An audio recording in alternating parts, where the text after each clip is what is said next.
Assalamualaikum warahmatullahi wabarakatuh. Sampurasun. Perkenalkan, nama saya Aldi Gunawan. Saya selaku Gubernur Himakom Adhikari periode 2021-2022. Di samping saya ini ada Ketua Angkatan dari Ilkom 2020. Boleh Kang perkenalkan dirinya? Assalamualaikum warahmatullahi wabarakatuh. Sampurasun. Perkenalkan, nama saya Gerlan Gaifari dari Ilkom 20. Saya sebagai Ketua Angkatan di sini. Kang, kesibukan Akang baik di kampus atau di luar, apa nih kesibukan Akang yang sekarang sedang ditekuni atau dijalani? Kalau kesibukan sekarang sih yang sedang ditekuni ya paling coba ngerjain tugas gitu. Ya tugas kuanti, kuali kayak gitu. Kalau kesibukan sebelumnya kayak kerja udah enggak. Karena itu pusing ya kuanti, kuali gitu ya. Banget. Tapi kerja enggak gitu di luar? Kerja udah enggak. Aman berarti. Aman. Jadi fokus ke kampus lah ya. Ya. Untuk lulus lah. Nah, Kang, di sini kita ada kegiatan penyerapan aspirasi yang dimana ada beberapa pertanyaan ataupun tanggapan daripada Ketua Angkatan Ilkom dari 2020. Salah satunya mungkin yang pertama, karena kan tonggak organisasi ini akan terus bergulir dan terus berjalan dan tidak akan terus selamanya dari teman-teman di sini. Nah, harapan Akang nih Kang untuk Himakom selanjutnya itu apa Kang kira-kira? Harapan buat Himakom Selanjutnya apa ya, paling kan tahun kemarin saya di Himakom ya. kayak udah apa yang angkatan ini dari angkatan 20 ya, apa yang dari angkatan 20 sama saya sendiri juga kayak udah tercapai lah gitu. Jadi Kayak kan angkatan 20 misalkan pengen ada event olahraga, pengen ngobrol-ngobrol seputar bisnis gitu kan, udah kayak dihimpun sama himpunan kayak jadi gitu. cukup mewadahi lah Ya cukup mewadahi. harapan-harapan ataupun keinginan daripada mahasiswa Ilkom 20 mungkin ya. Ya. Memang kan harapan adalah doa gitu ya. Dan keinginan adalah harus sama-sama kita capai gitu. Jangan sampai ada beberapa keinginan yang memang belum kita capai gitu, karena Himakom ini secara pergerakan memang berdasarkan pandangan ataupun keterlibatan dari mahasiswa umum gitu. Kegiatan ataupun program kerja atas dasar keinginan daripada mahasiswa Ilkom dari semua angkatan gitu. Ini kan bicara tentang himpunan kan pasti di dalamnya ada sebuah kegiatan maupun program kerja gitu. Nah, harapan Akang dan keinginan Akang nih untuk priorisasi selanjutnya, keinginan Akang apa sih yang diinginkan di Himakom, melalui kegiatan apa sih yang diinginkan? Kalau kegiatan-kegiatan sih yang pengen gitu ya, mungkin dari angkatan 20 yang lain juga pengen tuh kayak ngadain konfis gitu. Jadi kita kan kayak ngunjungi instansi-instansi gitu ya. Terus yang kedua pengen kayaknya seru nih kalau misalkan semua bidang tuh berkolaborasi, terus bikin acara apa gitu. Kayaknya rame itu.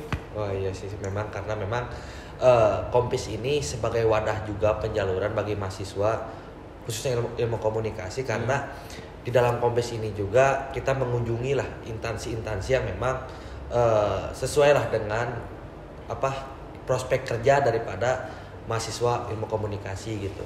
Dan mungkin dari priorisasi saya pribadi, dari teman-teman semua tidak mengunjungi secara langsung gitu ke tempatnya langsung, karena memang ada satu dan hal gitu gara-gara Covid gitu kan, karena tidak berkenan lah pihak instansinya untuk dikunjungi. Tapi saya dan teman-teman di sini, teman-teman Himakom di sini tetap memperjuangkan Kompis itu ada tapi melalui virtual itu. Ya alhamdulillahnya kita melaksanakan Kompis ini melalui virtual gitu. Di situ pun narasumbernya ada DPR RI, Bea Cukai dan Net TV kalau nggak salah itu. Alhamdulillah sudah sama-sama direalisasikan lah.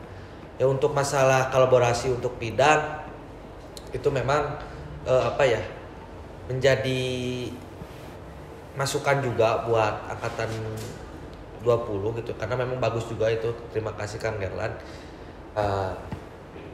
Karena kan memang Himakom ini bukan hanya sekedar wadah kreativitas, bukan hanya sekedar pengelola soft skill bagi anggota-anggotanya, tapi sebagai wadah penjaluran, sebagai wadah penghimpun aspirasi-aspirasi daripada mahasiswa Ilkom gitu. Nah, menurut Akang nih Kang, apakah Himakom ini ataupun aspirasi yang diberikan kepada Himakom ini sudah benar-benar terpenuhi belum mahasiswa gitu terkait aspirasi ini? Kalau terkait aspirasi, saya pikir sih belum terpenuhi, tapi hampir terpenuhi. Karena memang kan di kegiatan kelembagaan pun wajib gitu, setiap kelembagaan mengadakan rapat dengar pendapat, kemudian ada juga penyerapan aspirasi dari beberapa lembaga gitu. Memang ada aspirasi ataupun kegelisahan daripada mahasiswa ini yang memang belum sama-sama kita capai. Karena terkait aspirasi pun bukan hanya kita lakukan sehari, 2 hari, 3 hari, tapi akan selalu berjenjang, akan selalu terus menerus gitu memperjuangkan hak daripada mahasiswa ini. Nah Kang, bicara tentang program kerja nih Kang, alhamdulillah gitu program kerja dari Himakom sendiri sudah hampir dan sudah beres gitu ya. 10 program yang sudah dicita-citakan ataupun sudah dirumuskan oleh anak-anak Himakom. Nah Kang, setelah program Himakom, penilaian Akang nih apakah sesuai atau tidak, tepat atau tidak gitu program kerja daripada Himakom ini? Kalau menurut saya sih tepat ya, soalnya kan mau bikin acara sasaran audiens itu siapa, selalu tepat. Kayak kemarin tuh yang di Dago kalau nggak salah bikin event, bukan event, apa sih, kayak acara kreot gitu kan. Betul. Banyak anak-anak yang pengen mengenal bisnis, pengen mulai bisnis, tapi mereka takut. Setelah mereka datang ke acara tersebut, mereka jadi seenggaknya punya bekalan keberanian. Betul. Kayak gitu. Karena memang kan Himakom ini menyerap aspirasi itu dari awal kita periode, karena memang kami ingin melibatkan pandangan publik, pandangan mahasiswa untuk merumuskan ataupun untuk menentukan program kerja apa yang memang diinginkan oleh mereka gitu. Bahwasannya kami pun akan selalu berinteraksi, kami pun akan selalu berkomunikasi dengan masyarakat, ilmu komunikasi gitu. Karena peran daripada mahasiswa ini sangat-sangatlah penting gitu. Dan kami inginlah mahasiswa ini ikut berpartisipasi dalam Himakom gitu. Untuk apa? Untuk meramaikan, untuk mendukung, untuk sama-sama kita saling mendukung dan saling menyupport lah apapun kegiatan, apapun keinginan daripada mahasiswa gitu. Kan harus ada check and balance lah.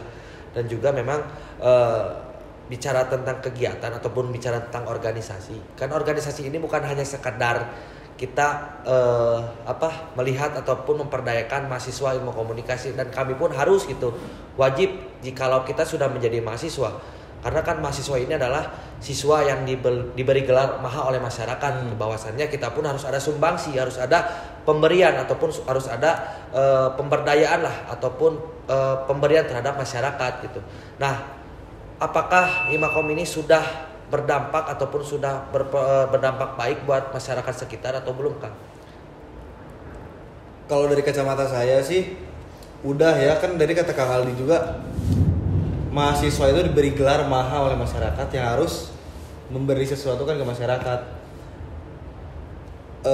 Dari himpunan sendiri kan selalu ada kegiatan bakdes dari tahun ke tahun. Jadi saya rasa itu udah cukup berdampak bagi masyarakat, berdampak banget sih. Terima kasih kan, karena memang bicara tentang organisasi ini harus ada keterlibatan ataupun harus ada sumbangsi lah terhadap masyarakat gitu. Jangan sampai kita hanya fokus terhadap anggota-anggotanya saja, kita hanya fokus pemberdayaan anggota, tapi masyarakat kita ataupun lingkungan-lingkungan kita yang ada di lingkungan kampus maupun di desa dan sebagainya kita lupakan gitu. Jangan sampai seperti itu juga, karena teman-teman di sini pun bergerak juga di ranah-ranah sosial gitu. Karena di kami pun ada bidang sosbud lah, sosial dan budaya, yang dimana mereka berkolaborasi dengan humas untuk mengadakan bakti desa untuk memperdayakan masyarakat di Ciwidey kalau nggak salah untuk kemarin gitu. Gini Kang, di sini ada pertanyaan terakhir dari teman-teman semua. Selama 1 periode yang kami telah jalankan, yang kami telah lalui gitu, bahwa Lika-Liku program kerja, kemudian kegiatan-kegiatan yang sudah dirumuskan selama 1 periode ini. Nah, seberapakah penilaian Akang 1 sampai 5 buat Himakom gitu untuk program kerja kali ini? Penilaian 1 sampai 5. 4 deh. 4. Bagus mah. Soalnya memang kan pasti masih banyak kekurangan dari Himakom sendiri yang memang masih harus kita sama-sama tuntaskan gitu oleh adik-adik kita maupun oleh semua gitu. Karena Himakom ini bukan hanya milik kita, bukan hanya milik teman-teman di sini, tapi milik kita semua, milik masyarakat ilmu komunikasi. Karena Himakom ini kan memang bukan hanya anggota aktif saja, bahkan anggota pasif pun ada gitu di Himakom ini. Ya, anggota pasif yang memang tidak melibatkan ataupun tidak terlibat dalam organisasi Himakom, yaitu mahasiswa ilmu komunikasi, dan anggota aktifnya anggota yang memang masuk ke pengurusan Himakom. Jadi pada akhirnya kita harus memperdayakan bukan hanya anggota saja, tapi anggota pasif pun. Barangkali segitu Kang yang memang bisa saya sampaikan dan rekan-rekan sampaikan. Mohon maaf jika ada kata-kata yang kurang berkenan. Mungkin closing statement dari Kang Gerlan untuk Himakom.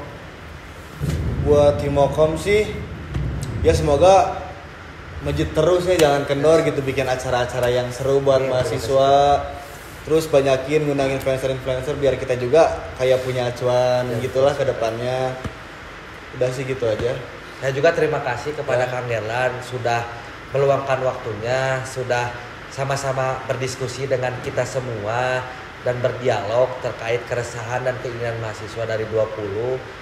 Terima kasih Kang Gerlan, dan kapok-kapok juga ketika ada diskusi-diskusi seperti inilah. Terima kasih Kang Gerlan, sehat selalu, bahagia selalu, salam sayang.